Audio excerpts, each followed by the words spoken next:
students, welcome back to a science class. In the previous session, we are discussing some chemical, some basic concept of chemistry and biology. Today in this class, we are going to study one of the new lesson in the 10th standard, first chapter, chemical reaction and equation.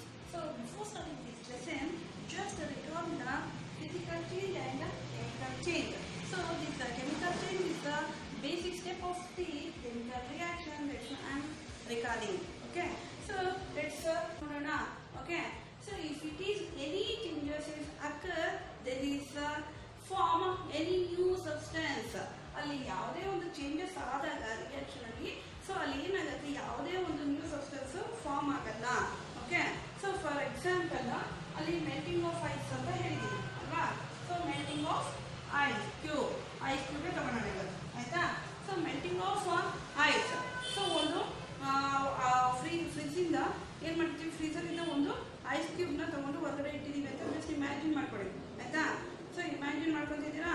So ಅಲ್ಲಿ ಒಂದು after 5 minutes ಬಿಟ್ಟು ನೋಡಿದ್ರೆ ice cube ಏನಾಗ್ತದೆ, ನಿಧಾನವಾಗಿ water droplets ಹಾಕೋ ಮೂಲಕ ಏನಾಗ್ತದೆ, it will become melt.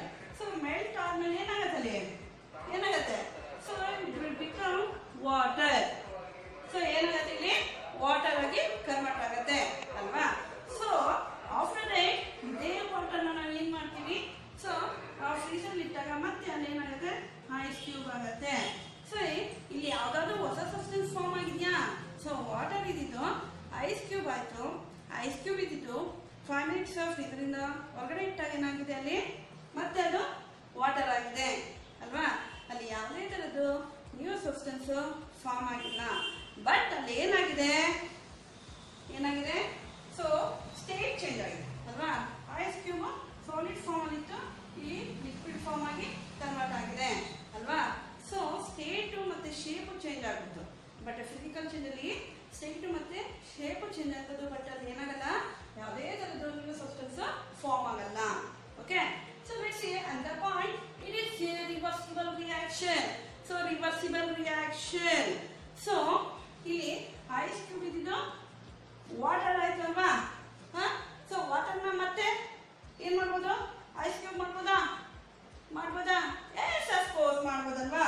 So ಈ ವಾಟರ್ ನ ತಗೊಂಡೋಗಿ ಮತ್ತೆ ಫ್ರೀಜರ್ ಇಟ್ಟರೆ ಏನಾಗುತ್ತೆ, it will become ice cube ಅಲ್ವಾ. So this reaction is called as, this type of reaction is called as, guys, that is what is that, reversible reaction. Okay. So reversible reaction ಗೆ ಒಂದು symbolically represent ಮಾಡ್ತೀವಿ arrow mark like this. This arrow mark indicates reversible reaction. ಅರ್ಥ ಆಗ್ತಿದ್ಯಾ. So physical change ಅಲ್ಲಿ ಏನಾಯ್ತಿದೆ, there is no new substance is formed. Okay. No new substance is formed. Listen. So next one is it is a reversible reaction. So what it is, so it is a reversible reaction. Example for physical change, that is melting of ice and water is evaporated. So water ಅಲ್ಲಿ boil ಆಗ್ತಾ ಇರುತ್ತೆ ಅಲ್ವಾ. So just ನಾವು ನೋಡ್ತಾ ಇದೀವಿ, ಅಲ್ಲಿ ಏನಾಗ್ತಿದೆ, water ಚೆನ್ನಾಗಿ ಬಾಯ್ಲ್ ಆಗಿ ಅಲ್ಲಿ ಏನಾಗ್ತದೆ, ಆವಿ ಆಗ್ತಾ ಇದೆ ಅಲ್ವಾ. That is a physical change ಅಲ್ವಾ. So let's move on to next one is chemical. There is a new substance formed. So if any changes occur, so in the chemically, so that is formed a new substance. ಅಲ್ಲಿ ಏನಾಗುತ್ತೆ ಅಂದ್ರೆ this formed a new substance is formed. So ಅಲ್ಲಿ ಒಂದು new product, new substance form ಆಗುತ್ತೆ. So chemically ಏನೇ changes ಆದಾಗ ಅಲ್ಲಿ ಏನಾಗುತ್ತೆ, ನ್ಯೂ ಸಬ್ಸ್ಟೆನ್ಸ್ ಫಾರ್ಮ್ ಆಗುತ್ತೆ ಗಾಯ್ಸ್. ಸೊ ಒಂದು ಎಕ್ಸಾಂಪಲ್ ಮೂಲಕ ತಿಳ್ಕೊಂಡ್ರೆ ಗೊತ್ತಾಗುತ್ತೆ ಕೆಮಿಕಲ್ ಚೇಂಜ್. ಆಲ್ರೆಡಿ ನೀವು 8th ಅಲ್ಲಿ ಕಲ್ತಿದ್ದೀರಾ. ಸೊ ಜಸ್ಟ್ ರಿಕಾಲ್ ಮಾಡ್ಕೊಳ್ಳಿ, ಅದಕ್ಕೆ ಮತ್ತೆ ಈ ಕಾನ್ಸೆಪ್ಟ್ ಹೇಳ್ತಾ ಇದ್ದೀನಿ ಆಯ್ತಾ. So example burning of wood or paper. Okay. So just imagine ಮಾಡ್ಕೊಳ್ಳಿ, ಒಂದು ಕೈಯಲ್ಲಿ ಪೇಪರ್ ಇದೆ ಅಲ್ವಾ. ಸೊ ಅದನ್ನ ಬೆಂಕಿಯಿಂದ ಹಚ್ಚಿದ್ರಾ. ಸೊ ಮತ್ತೆ ಕೈಯಲ್ಲಿ ಇಟ್ಕೊಬಿಡಿ ಆಯ್ತಾ, ಒಂದು ಪ್ಲೇಟ್ ಅಲ್ಲಿ ಇಲ್ಲಾಂದ್ರೆ ಕೆಳಗಡೆ ಇಡಿ ಆಯ್ತಾ. ಸೊ ಅದು ಬರ್ನ್ ಮಾಡಿಬಿಟ್ಟು ಅಲ್ಲಿ ಏನಾಗುತ್ತೆ, ಇಟ್ ವಿಲ್ ಬಿಕಮ್ ಆಶ್ ಅಲ್ವಾ. So burning of wood or paper ಅಲ್ವಾ. So it will become ash, ಬೂದಿ ಆಗತ್ತೆ ಅಲ್ವಾ. ಸೊ ಅಲ್ಲಿ ಆಶ್ ಅನ್ನೋದೇನು, substance alva. So that is a chemical change. New substance is formed.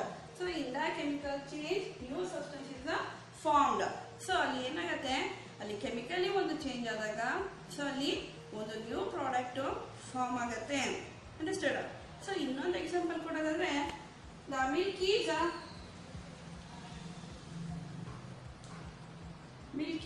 turns curd. Okay, so milk curd ಆಗಿ turn ಆಗೋದು, convert ಆಗೋದು ಅಲ್ವಾ. So ಯಾಕೆ ಮಿಲ್ಕ್ ಕರ್ಡ್ ಆಗಿ ಕನ್ವರ್ಟ್ ಆಗುತ್ತೆ? ಯಾಕೆ ಮಿಲ್ಕ್ ಕರ್ಡ್ ಆಗಿ ಕನ್ವರ್ಟ್ ಆಗುತ್ತೆ? Because of microbial action. So ಕಲ್ತಿದೀವಿ which microbes it acts as a lactobacillus ಅನ್ನೋ ಮೈಕ್ರೋಬ್ಸ್ ಇಂದ ಏನಾಗುತ್ತೆ ಮಿಲ್ಕ್ ಕರ್ಡ್ ಆಗಿ ಕನ್ವರ್ಟ್ ಆಗುತ್ತಲ್ವಾ. This is also example for chemical change. ಇಲ್ಲಿ ಮಿಲ್ಕ್ ಕರ್ಡ್ ಆಗಿ ಫಾರ್ಮ್ ಆಯ್ತು. ಸೊ ಬರ್ನಿಂಗ್ ಆಫ್ ಫುಡ್ ಏನಾಗಿ ಫಾರ್ಮ್ ಆಯ್ತು? ಆಶ್ ಮತ್ತು ಆಶಾಲ ash. Okay, so burning of food it convert into ash. Okay, so milk ಇದೇನಾಯ್ತೀನಿ ಕರ್ಡ್ ಆಯ್ತು ಅಲ್ವಾ. So in the chemical change we can not get their original form. Understand? So ಇಲ್ಲಿ milk ಇದ್ದಿದ್ದು curd ಆಯ್ತು. Curd ಅನ್ನ ಮತ್ತೆ milk ಮಾಡಕ್ಕಾಗತ್ತಾ? ಆಗತ್ತಾ? ಯಾರಾದ್ರೂ ಟ್ರೈ ಮಾಡಿ. ಓಕೆ, ಆಗತ್ತೇನೋ ಅಂತ ಆಗಲ್ಲ ಅಲ್ವಾ. So in the chemical change we can not get their original form. Original form ಯಾವುದು? ಮಿಲ್ಕ್ ಅಲ್ವಾ. ಸೊ ಕರ್ಡ್ ಅನ್ನ ಮತ್ತೆ ನಾವೇನ್ ಮಾಡಕ್ಕಾಗಲ್ಲ, ರಿಪ್ಲೇಸ್ ಮಾಡಕ್ಕಾಗಲ್ಲ, ಮಿಲ್ಕ್ ಆಗಿ ಕನ್ವರ್ಟ್ ಮಾಡಕ್ಕಾಗಲ್ಲ. ಬಟ್ ಫಿಸಿಕಲ್ ಚೇಂಜ್ ಅಲ್ಲಿ ಈಸಿಯಾಗಿ ವಾಟರ್ನ ಏನೋ ಐಸ್ ಕ್ಯೂಬ್ ಮಾಡ್ಬೋದಿತ್ತು ಅಲ್ವಾ. ಸೊ ಹಾಗೆ ಸೊ ಇದು ಕೆಮಿಕಲ್ ಚೇಂಜ್ ಅಲ್ಲಿ ಮಿಲ್ಕ್ ಅನ್ನ ಕರ್ಡ್ ಆಗಿ ಮಾಡಿದೀವಿ. ಸೊ ಕರ್ಡ್ ಅನ್ನ ಮತ್ತೆ ಏನ್ ಮಾಡಕ್ಕಾಗಲ್ಲ, ಮಿಲ್ಕ್ ಮಾಡಕ್ಕಾಗಲ್ಲ. Okay, this is about what is that chemical change. This is about example for chemical change. Okay, so next point, it is a may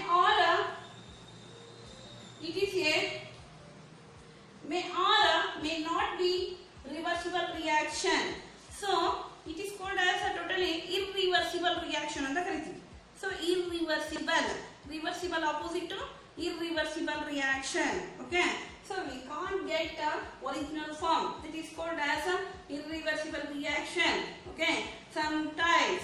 Okay, 6th standard ಅಲ್ಲಿ ಕಲ್ತಿದ್ವಿ, ಒಂದು lesson ಇತ್ತು, the separation of different substance in the chemical process ಅಂತ ಅಲ್ವಾ. So ಕೆಲವೊಂದು time ಅಲ್ಲಿ ಕೆಲವೊಂದು chemical ಪ್ರೊಸೆಸ್ಗಳನ್ನ use ಮಾಡಿ ಕೆಲವೊಂದು ಸಬ್ಸ್ಟೆನ್ಸ್ ನ ನಾವು ಕೆಮಿಕಲ್ ಏನ್ ಮಾಡ್ಬೋದು, ಸಪ್ರೇಟ್ ಮಾಡ್ಬೋದು ಅಲ್ವಾ. ಸೊ ಹಾಗಾಗಿ ಇದನ್ನ may not be reversible reaction ಅಂತ ಕರಿತೀವಿ. ಅರ್ಥ ಆಯ್ತಾ? ಸೊ ರಿವರ್ಸಿಬಲ್ ಇರ್ಬೋದು ಅಥವಾ ಇಲ್ದೇ ಇರ್ಬೋದು ಅಂತ. Okay, so totally chemical change ಇದೆ irreversible reaction. Understood? So finally guys, that is so whenever chemical change occurs, understood? Whenever chemical change occurs, we can say that, what is that? We can say that chemical reaction taken place. Okay, ಅಲ್ಲಿ chemical change ಆಗಿದೆ ಅಂದ್ರೆ ಅಲ್ಲಿ ನಾವು ಅದನ್ನ ಏನಂತ ಕರಿತೀವಿ, ಅಲ್ಲಿ ಏನಾಗಿದೆ ಅಂತ ಅರ್ಥ, ಕೆಮಿಕಲ್ ರಿಯಾಕ್ಷನ್ ಆಗಿದೆ ಅಂತ. ಅರ್ಥ ಆಯ್ತಾ? ಈಗ ಗೊತ್ತಾಯ್ತಾ ಯಾಕೆ ನಾನು ಇದು ಬೇಸ್ ತಗೊಂಡೆ ಅಂತ? ಅರ್ಥ ಆಯ್ತಾ? ಕೆಮಿಕಲ್ ರಿಯಾಕ್ಷನ್ ಆಗಬೇಕು ಅಂದ್ರೆ ಏನಾಗಬೇಕು, ಕೆಮಿಕಲ್ ಚೇಂಜ್ ಆಗಿರ್ಬೇಕಲ್ಲಿ ಸಬ್ಸ್ಟೆನ್ಸ್ ಅಲ್ಲಿ ಅಲ್ವಾ. ಸೊ ಸಬ್ಸ್ಟೆನ್ಸ್ ಅಲ್ಲಿ ಕೆಮಿಕಲ್ ಚೇಂಜ್ ಆದಾಗ ಕೆಮಿಕಲ್ ರಿಯಾಕ್ಷನ್ ಆಗುತ್ತೆ. ಸೊ ಕೆಮಿಕಲ್ ರಿಯಾಕ್ಷನ್ ಆಗಿದೆ ಅಂದ್ರೆ ಅಲ್ಲಿ ಏನಾಗಿರ್ಬೇಕು, ಒಂದು new product, new substance form ಆಗಿರ್ಬೇಕು. This is about what is that guys, that is a chemical change. ಅರ್ಥ ಆಗ್ತಿದ್ಯಾ? ಫಿಸಿಕಲ್ ಚೇಂಜ್ ಎಕ್ಸಾಂಪಲ್ ಯಾವುದು? Melting of ice, it is a reversible reaction. Okay, so chemical change example ಯಾವುದು? Burning of food. Okay, so ಏನಾಗಿ ಯಾವ ಒಂದು new substance ಬರುತ್ತೆ, ಆಶ್ ಬರುತ್ತೆ, ಬೂದಿ. Okay, so next milk is turned into curd. So curd is a new substance. So that's why it take place chemical change.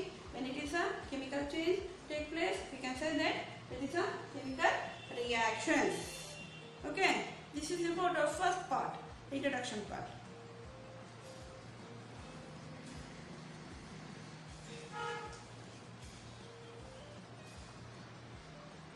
Chemical reaction ಹೇಗೆ form ಆಗುತ್ತೆ? Chemical reaction form ಆದಾಗ ಯಾವ ತರ ನ್ಯೂ ಸಬ್ಸ್ಟೆನ್ಸ್ ಫಾರ್ಮ್ ಆಗುತ್ತೆ, ಏನೆಲ್ಲ changes ಆಗುತ್ತೆ ಅಂತ ನಿಮ್ಮ ಟೆಕ್ಸ್ಟ್ ಬುಕ್ ಅಲ್ಲಿ 3 ಆಕ್ಟಿವಿಟೀಸ್ ಕೊಟ್ಟಿದ್ದಾರೆ. ಸಿ ಅವೆಲ್ಲ ನೋಡ್ಬೇಕಂದ್ರೆ ಲ್ಯಾಬ್ ಬೇಕಲ್ವಾ? Let's go to the chemistry lab.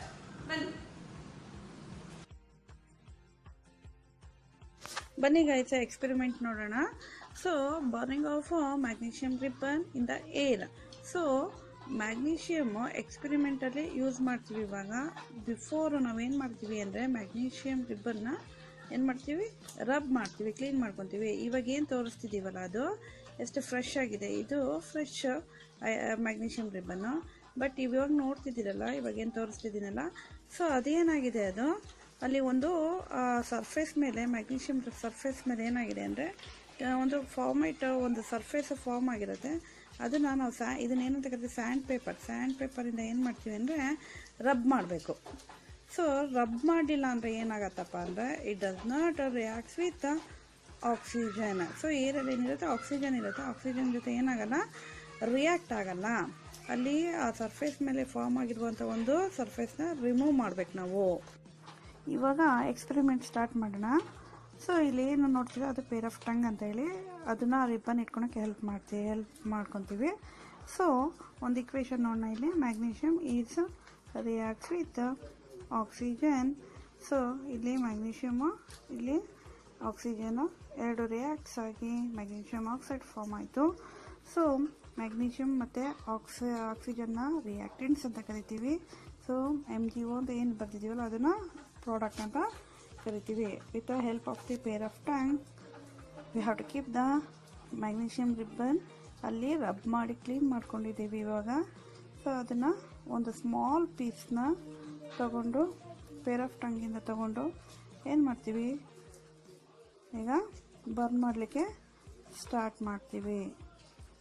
Observe ಮಾಡಿ guys, it start to burning and forms the white dazzling fumes.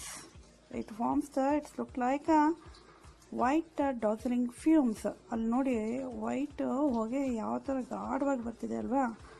So finally it will become ash, ಅಂದರೆ ಆ್ಯಶ್ ಆಗಿ ಫಾರ್ಮ್ ಆಯಿತು. Ash ಅಂದರೆ ಏನು, ಬೂದಿ.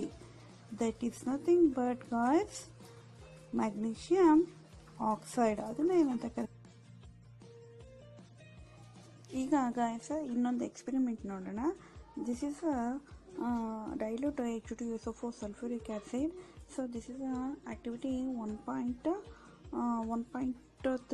ನಾವು ಎಕ್ಸ್ಪೆರಿಮೆಂಟ್ ಮಾಡ್ತಾ ಇರೋದು ಇವಾಗ. ಸೊ ಈ ಒಂದು ಎಕ್ಸ್ಪೆರಿಮೆಂಟಿಗೆ ಜಿಂಕ್ ಗ್ರ್ಯಾನ್ಯೂಲ್ಸ್ ತೊಗೊತೀವಿ. ಏನು ನೋಡ್ತಿದ್ದೀರಲ್ಲ ಇವಾಗ, this is zinc granules. Zinc ಅಂದರೆ ಜಿಂಕ್ ಗ್ರ್ಯಾನ್ಯೂಲ್ಸ್ ಮೀನ್ಸ್ ತುಂಡುಗಳು ಅಂತ ಅರ್ಥ. ಸೊ ಈ ಒಂದು ಕೊನಿಕಲ್ ಫ್ಲಾಸ್ಕಲ್ಲಿ ಜಿಂಕ್ ಗ್ರ್ಯಾನ್ಯೂಲ್ಸ್ ತೊಗೊಂಡಿದ್ದೀವಿ. ಸೊ ಈ ಒಂದು H2SO4 ತೊಗೊಂಡಿದ್ದೀವಿ. ಈ ಒಂದು H2SO4ಗೆ ಏನಾಗಿದೆ, ಇವಾಗ ಜಿಂಕ್ ಗ್ರ್ಯಾನ್ಯೂಲ್ಸ್ ಹಾಕ್ತೀವಿ. So it start to react. Zinc granules it reacts with sulphuric acid. ಅಲ್ಲಿ ನೋಡಿ ರಿಯಾಕ್ಷನ್ ಸ್ಟಾರ್ಟ್ ಆಗಿದೆ, ಯಾವ ಥರ ಸ್ಟಾರ್ಟ್ ಆಗಿದೆ ಅಂತ ಹಾಗೇ ಅಬ್ಸರ್ವ್ ಮಾಡ್ತಾ ಇರಿ guys. That is it forms it releases the what is that hydrogen gas. So ಅಲ್ಲಿ ಹೈಡ್ರೋಜನ್ ಗ್ಯಾಸ್ ಸ್ಟಾರ್ಟ್ ಆಗ್ತಿದೆ ಅಂತ ನಮಗೆ ಗೊತ್ತಾಗೋದು ಹೇಗೆ ಅಂದರೆ, ಅಲ್ಲಿ ಅಬ್ಸರ್ವ್ ಮಾಡಿ ಅಲ್ಲಿ ಹೆಂಗೆ ಬಬಲ್ಸ್ ಫಾರ್ಮ್ ಆಗ್ತಿದೆ ನೋಡಿ ಅಲ್ವಾ. ಸೊ ಆ ಬಬಲ್ಸ್ ಫಾರ್ಮ್ ಆದಾಗ ಅಲ್ಲಿ ಒಂದು ಸೌಂಡ್ ಫಾರ್ಮ್ ಆಗುತ್ತೆ, pop sound, POP, pop sound form ಆಗುತ್ತೆ, ಕೇಳಿಸುತ್ತೆ ನಮಗೆ. ಸೊ ಅಲ್ಲಿ ಅವಾಗ ಏನಾಗುತ್ತೆ ಗೊತ್ತಾಗತ್ತೆ ನಮಗೆ. ಸೊ ಹೈಡ್ರೋಜನ್ ಗ್ಯಾಸು ರಿಲೀಸ್ ಆಗ್ತಾ ಇದೆ ಅಂತ ನೋಡಿ ಯಾವ ಥರ ಗುಳ್ಳೆಗಳು ಫಾರ್ಮ್ ಆಗ್ತಿದೆ ಅಲ್ವಾ. That is nothing but what, hydrogen gas. So ಇನ್ನೂ ನಿಮಗೆ ಟೆಸ್ಟ್ ಮಾಡಬೇಕು ಅಂತ ಇದ್ದರೆ ನೋಡಿ ನಿಧಾನವಾಗಿ ನೋಡಿ. ಸೊ ಗೋಯಿಂಗ್ ಆನ್ ಅದ್ರ ರಿಯಾಕ್ಷನು ಏನಾಗ್ತಿದೆ, ಜಾಸ್ತಿ ಆಗ್ತಾನೇ ಇದೆ ಅಲ್ವಾ.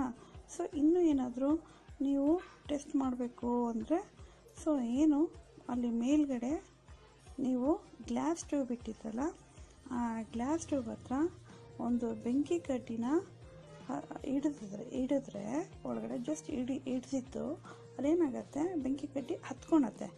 ಸೊ ಅಲ್ಲಿ ಹೈಡ್ರೋಜನ್ ಗ್ಯಾಸ್ ರಿಲೀಸ್ ಆಗಿದ್ರೆ ಮಾತ್ರ ಅದು ಆ ಬೆಂಕಿ ಕಡ್ಡಿ ಹತ್ಕೊಳುತ್ತೆ. So this reaction is called as, this experiment is about 1.3, that is the formation of hydrogen gas is reacts with what is that, dilute H2SO4 or hydrochloric acid. So ನಾ experiment board ಮೇಲೂ explain ಮಾಡಿದ್ದೀನಿ ನೋಡಿ. Thank you. ನೋಡ್ಕೊಂಡ್ಬಂದ್ರಿ ಅಲ್ವಾ, the magnesium ribbon is bonds with air, so it forms the white dazzling fumes ಅಲ್ವಾ. So ಅದು activity 1.1. So based on that experiment question ಕೇಳ್ತಾರೆ ಆಯಿತಾ. ಸೊ ನೆನ್ಪಿಟ್ಕೊಳ್ಳಿ, ಚೆನ್ನಾಗಿ ಓದ್ಕೊಳ್ಳಿ ಆಯಿತಾ. ಸೊ ನಾವೇನು ಡೈಲಿ ಪಾಠ ಮಾಡ್ತೀವಲ್ಲ ಅದನ್ನು ಇಡೀ ದಿನ, ಇವಾಗಂತೂ ಇಡೀ ದಿನ ಮನೇಲೇ ಇರ್ತೀರ ಅಲ್ವಾ, ಓದೋದು ಬಿಟ್ಟರೆ ಬೇರೆ ಏನು ಕೆಲಸ ಇರಬಾರ್ದು ಆಯಿತಾ. ಸೊ ಏನು ಎಲ್ಲ ಟೀಚರ್ಸ್ ಏನು ಪಾಠ ಮಾಡ್ತಾರಲ್ಲ ಅದನ್ನು ನೀಟಾಗಿ ಅಪ್ಡೇಟ್ ಮಾಡ್ಕೊಳ್ಳಿ ಆಯಿತಾ. ಎಕ್ಸ್ಟ್ರಾ ಏನು ನಾನು ತಲೆ ಕೆಡಿಸ್ಕೊಂಡು SLC ಈ ಸಲ ಏನು ಮಾಡಲಪ್ಪ ಅಂತ ಟೆನ್ಷನ್ ತಗೊಳೋದು ಬೇಡ ಆಯಿತಾ. ಸೊ ಹೇಗಿದ್ರು ಈ ಸಲ ಡೈಲಿ ಮನೇಲೇ ಇರ್ತೀರಿ ಆಯಿತಾ. ನಾವೆಲ್ಲ ಪ್ರೊವೈಡ್ ಮಾಡ್ತಿದ್ದೀವಿ ಮೊಬೈಲಲ್ಲಿ. ಸೊ ಅಪ್ಡೇಟ್ ಆಗಿದೆ, ಏನು ಟೆಸ್ಟ್ ಕೊಡ್ತೀವಿ, ಏನು ಪಾಠಗಳು ಕೊಡ್ತೀವಿ, ಏನು ಪಾಯಿಂಟ್ಸ್ಗಳು ಬರ್ಸ್ತೀವಿ, ಅದನ್ನೆಲ್ಲ ನೀಟಾಗಿ ಅಪ್ಡೇಟ್ ಆಗಿ ಆಯಿತಾ. ಸೊ ಬನ್ನಿ ಇನ್ನೊಂದು ಆ್ಯಕ್ಟಿವಿಟಿ 1.3 ಒಳಗಿದೆ ಆ್ಯಕ್ಟಿವಿಟಿ ಇದು. ಸೊ 2 ಮಾರ್ಕ್ಸಿಗೆ ಕೇಳೋ ಚಾನ್ಸಸ್ ಇದೆ ಈ ಕ್ವಶನ್ ಆಯಿತಾ. ಸರಿ, ಲೆಸನಲ್ಲಿ ನೋಡ್ತೀರಾ ಇದು ಮೆಟಲ್ಸ್ ರಿಯಾಕ್ಟ್ಸ್ ವಿತ್ ಆಸಿಡ್ ಅಂತ ಹೇಳಿ. Let's see another one activity 1.3. Okay, for this activity we have to take a conical flask. This flask is called as a conical flask. Cone shape ಇದೆಯಲ್ಲ ಅದಕ್ಕೆ ಇದನ್ನ ಏನಂತ ಕರಿತೀವಿ, conical flask ಅಂತ ಕರಿತೀವಿ. Okay, and also fixed with the conical flask, this is a cork. Okay, for the inside the cork, so we have to fix the one glass tube. So ಒಂದು conical flask ತಗೊಂಡಿದ್ದೀವಿ. ಈ conical flaskಗೆ ಕಾರ್ಕಲ್ಲಿ ಏನು ಮಾಡಿದ್ದೀವಿ, fix ಮಾಡಿದ್ದೀವಿ. ಈ ಕಾರ್ಕಿಗೆ ಏನು ಮಾಡಿದ್ದೀವಿ, glass ಲಿಡ್ನ fix ಮಾಡಿದ್ದೀವಿ. Okay, so after that, so in the conical flask we have to put the zinc granules. Zinc granules ಅಂದರೆ ಜಿಂಕಿನ ಒಂದು ತುಂಡುಗಳು ಅಂತ ಆಯ್ತಾ. So we have to put the, for this conical flask, zinc granules. Okay, so after that we have to put the, add the dilute sulfuric acid. Okay, ನಿಮ್ಮ ಆಕ್ಟಿವಿಟಿಲಿ sulfuric acid, so H2SO4 dilute. Okay, so dilute ಅಂದ್ರೆ nice standard ಅಲ್ಲಿ ಕಲ್ತಿದ್ವಿ ಅಲ್ವಾ, very concentrated and dilute ಅಲ್ವಾ. ಸೊ ಏನಾದರೂ concentrated level ಜಾಸ್ತಿ ಇತ್ತು ಅಂದರೆ we have to add some water, that is called as dilute ಮಾಡೋದು. ಕಾನ್ಸಂಟ್ರೇಷನ್ ಲೆವೆಲ್ನ ಏನು ಮಾಡೋದು, ಡಿಕ್ರೀಸ್ ಮಾಡೋದನ್ನ ನಾವೇನಂತ ಕರಿತೀವಿ, ಡೈಲ್ಯೂಟ್ ಅಂತ ಕರಿತೀವಿ. ಓಕೆ, ಸೊ ಇನ್ನೊಂದು ಕಾನ್ಸಂಟ್ರೇಟೆಡ್ H2SO4, ಅದು ತುಂಬ ಸ್ಟ್ರಾಂಗ್ ಇರುತ್ತೆ ಗೊತ್ತಾಯ್ತಾ. ಸೊ ಅಲ್ಲಿ ನಿಮ್ಮ ಆಕ್ಟಿವಿಟಿಲಿ ಡೈಲ್ಯೂಟ್ H2SO4 ತಗೊಂಡಿದ್ದಾರೆ ಅಂಡ್ ಆಲ್ಸೋ ಆರ್ HCl ತಗೊಂಡಿದ್ದಾರೆ. Okay, so HCl means hydrochloric acid. Okay, so ಇವೆರಡರಲ್ಲಿ ಯಾವುದೋ ಒಂದು ತಗೋಬಹುದು ಆಯ್ತಾ. ಸೊ ಇಲ್ಲಿ ಏನು ಆ್ಯಡ್ ಮಾಡ್ತೀವಿ ನಾವು, dilute sulfuric acid. Okay, so what happened when the zinc granules, so we have to put in conical flask. So after we have to add the dilute H2SO4 sulfuric acid. Okay, so what happened, so if we have to observe means here hydrogen gas is released or liberated. ಇಲ್ಲಿ ಏನಾಗಿದೆ ಅಂದ್ರೆ zinc ಗ್ರಾನ್ಯೂಲ್ಸ್ಗೆ sulphuric acid ಆಗ್ತದ, ಇಲ್ಲೇನಾಯ್ತು, hydrogen gas liberate ಆಯ್ತು ಅಲ್ವಾ. So previous experiment ಅಲ್ಲಿ ಏನಾಯ್ತು, magnesium ribbon oxygen ಜೊತೆ combine ಆಗಿ ಮ್ಯಾಗ್ನೀಷಿಯಂ ಆಕ್ಸೈಡ್ ಫಾರ್ಮ್ ಆಯ್ತು. ದಟ್ ಮೀನ್ಸ್ ಅಲ್ಲಿ ಸ್ಟೇಟ್ ಏನಾಯ್ತು, ಚೇಂಜ್ ಆಯ್ತು, ಆಶ್ ಆಯ್ತು ಅಲ್ವಾ. So magnesium oxide is nothing but ash ಅಲ್ವಾ, ಪೌಡರ್ ಫಾರ್ಮ್ ಅಲ್ಲಿ ಇರುತ್ತೆ ಅಲ್ವಾ. ಸೊ ಅದು ತಂತಿ ಫಾರ್ಮ್ ಅಲ್ಲಿ ಇತ್ತು ಮ್ಯಾಗ್ನೀಷಿಯಂ ರಿಬ್ಬನ್, ಅದು ಬರ್ನ್ ಆದ ತಕ್ಷಣ ಏನಾಯ್ತು, ಪೌಡರ್ ಫಾರ್ಮ್ ಆಯ್ತು ಅಲ್ವಾ. ಸೊ ಇಲ್ಲೇನಾಯ್ತು, ಜಿಂಕು ಆಸಿಡ್ ಜೊತೆ ರಿಯಾಕ್ಟ್ ಆಗಿ zinc is react with sulfuric acid, is not nothing but chemical reaction. Okay, so ಈ ಒಂದು ಕೆಮಿಕಲ್ ರಿಯಾಕ್ಷನ್ ಅಲ್ಲಿ ಏನಾಗಿದೆ, ಇಲ್ಲಿ ಹೈಡ್ರೋಜನ್ ಗ್ಯಾಸ್ ಏನಾಯ್ತು, ಇಲ್ಲಿ ರಿಲೀಸ್ ಆಯ್ತು. ಓಕೆ, ಸೊ ಹೈಡ್ರೋಜನ್ ಗ್ಯಾಸ್ ಏನಾಗ್ತಿದೆ Understood, guys? So this is a experiment formation of hydrogen gas with dilute H2SO4 on zinc. Okay. So based on these both activities 1.1 and 1.3. So what is a chemical reaction? Any two substance, if it is A plus B, okay, any two substance combine chemically and it forms the one new substance. ಇಲ್ಲಿ ಏನಾಗಿದೆ combine ಆಗಿ ಒಂದು new substance form ಆಗಿದೆ. This reaction is called as chemical reaction. So chemically combine ಆಗಿ ಅಲ್ಲಿ chemically ಒಂದು new chemical substance ಏನಾಗಿದೆ form ಆಗಿದೆ. Understood guys? What is chemical reaction? Any two substance chemically combine and forms a new chemical substance that is called as chemical reaction. Okay, so ಇಲ್ಲಿ ನೋಡಿ zinc Zn plus what is that? It reacts with sulfuric acid H2SO4 alva. So it forms, okay, so ಅಲ್ಲಿ ಏನು form ಆಯಿತು, ಏನು release ಆಯ್ತು ಅಲ್ಲಿ hydrogen gas release ಆಯಿತು. So it forms a zinc sulfate ZnSO4. So and it liberates H2 gas, hydrogen gas. Okay, see, any two substance combine chemically, it forms one new chemical substance that is a zinc sulfate. Okay, and also it releases the hydrogen gas. This reaction is called as chemical reaction. Understood? So activity 3 activity ಇದೆ. ಇನ್ನೊಂದು activity ನೀವೇ try ಮಾಡಿ ಆಯ್ತಾ. ಅಲ್ಲಿ ಏನಿದೆ, ಅಲ್ಲಿ lead nitrate this reacts with potassium iodide ಅಂತ ಇದೆ. ಜಸ್ಟ್ ನೀವೇ ಒಂದು ಸ್ವಲ್ಪ ಟ್ರೈ ಮಾಡಿ ನೋಡೋಣ ಆಯ್ತಾ.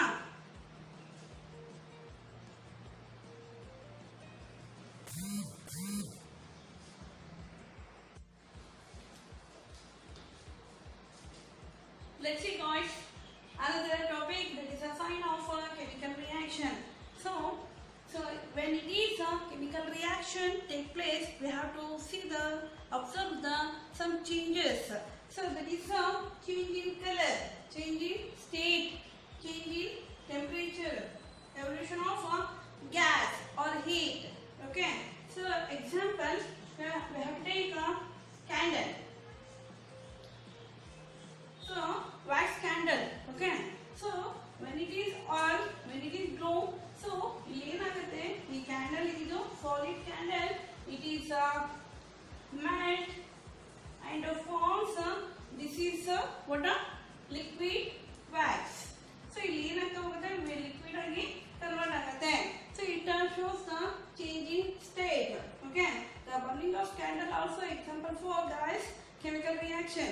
Okay, so because it appears the chemical change. Okay, that's why it is called as a chemical example for a chemical reaction. Understood? So the burning of candle, best example for we have to observe some changes. Understood? So when it is the burning of candle, it is a wax. It is made up of candle, is made up of wax. So it is in a, before it is burning, it is in a solid form, solid state. When it is burning, it will become what a liquid wax. Understood? So next one is when it is start to burning, it releases heat. So that means what? It changes in temperature. So it changes in temperature.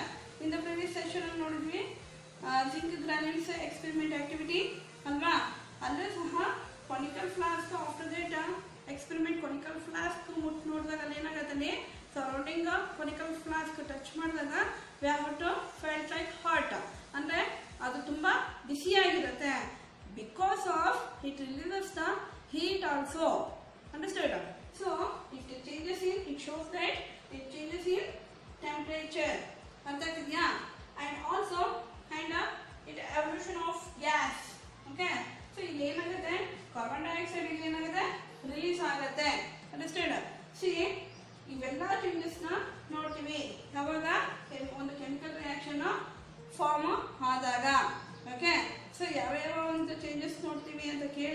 question. So which signs of we have to observe the which signs of chemical reaction means so that is change in color, change in state, change in temperature, and evolution of gas. Okay, so for example ಇನ್ನೊಂದು ಯಾವ example ಕೊಡಬಹುದು change in color ಗೆ. So cooking also it's an example for what chemical reaction ಅಲ್ವಾ.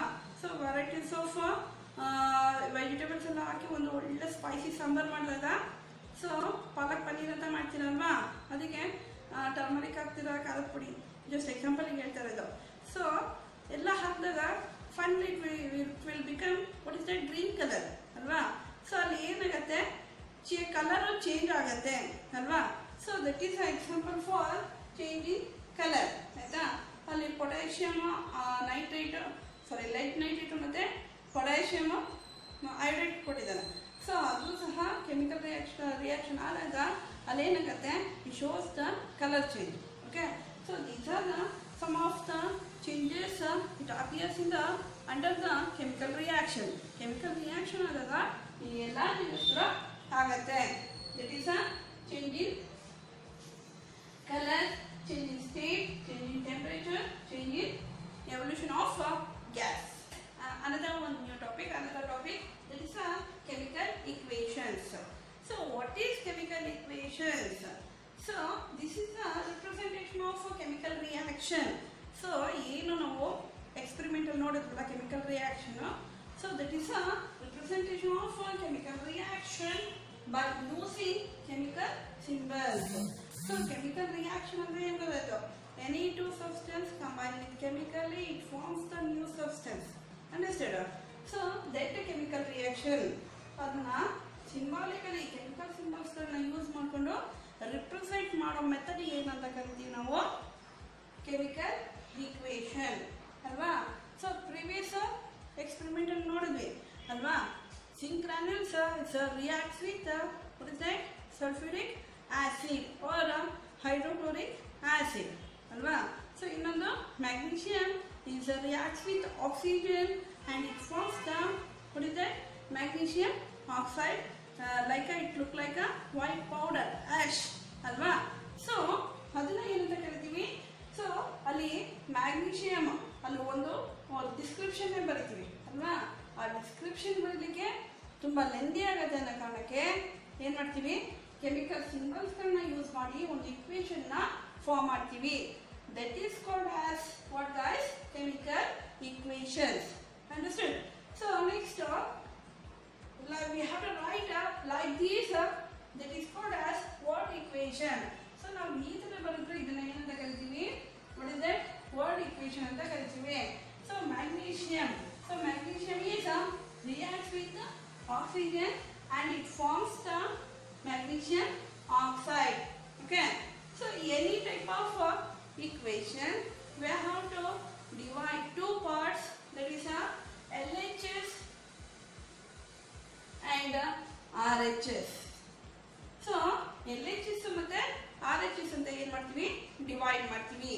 Okay, so always in the LHS side, left hand side, always we call it as any substance is there that is called as reactants. ಇವನ್ನ ಏನಂತ ಕರಿತೀವಿ, reactants ಅಂತ ಕರಿತೀವಿ. Reactants, where it is present in the chemical equation, left hand side, LHS. Okay, so next one is two part ಮಾಡ್ತೀವಿ ಅಂತ ಹೇಳಿದೆ ಅಲ್ವಾ. So LHS it includes reactants. Understood? Another one part RHS it includes product. ಏನು ಒಂದು new substance form ಆಗುತ್ತೆ ಅಂತ ಹೇಳಿದ್ನಲ್ಲ, ಅದನ್ನ ಏನಂತ ಕರಿತೀವಿ, ಪ್ರಾಡಕ್ಟ್ ಅಂತ ಕರಿತೀವಿ. ಅದನ್ನ ಏನಂತ ಕರಿತೀವಿ, ಪ್ರಾಡಕ್ಟ್ಸ್ ಅಂತ ಕರಿತೀವಿ.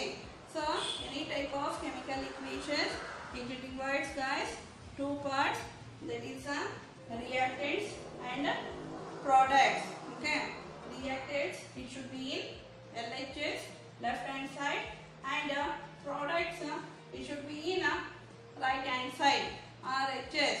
Okay, in between the reactants and in between the reactants and the products is arrow mark. So arrow mark ಏನು ಮಾಡ್ತೀವಿ, ಇವುಗಳ ಮಧ್ಯ ಡಿವೈಡ್ ಮಾಡ್ತೀವಿ. Okay guys. So and finally, so we have to show the if it is present in more than one reactant, we have to divide the by the symbol of plus. So ಏನು ಮಾಡ್ತೀವಿ, divide ಮಾಡ್ತೀವಿ. Okay, these are the some basic procedure of the while we have to writing the chemical equations. ಅರ್ಥ ಆಯ್ತಾ? Any type of chemical equations have to represent the chemical symbols. Chemical symbols ಇಂದ ಏನು ಮಾಡ್ತೀವಿ, represent ಮಾಡ್ತೀವಿ.